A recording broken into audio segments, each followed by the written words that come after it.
Mixed vegetable పులుసు తయారీ విధానం. ముందుగా ఒక కుక్కర్ తీసుకుని 3 టేబుల్ స్పూన్ ఆయిల్ వేసి తాలింపు దినుసులు, ఇంగువ, వెల్లుల్లి రెబ్బలు, ఎండుమిర్చి, ఆనియన్స్, కరివేపాకు, గ్రీన్ చిల్లీ,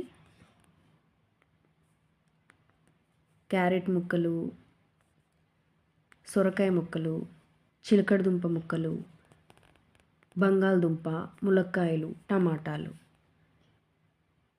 పసుపు, ఉప్పు, కారం, అల్లం వెల్లుల్లి పేస్ట్ వేసి ఒకసారి కలిపి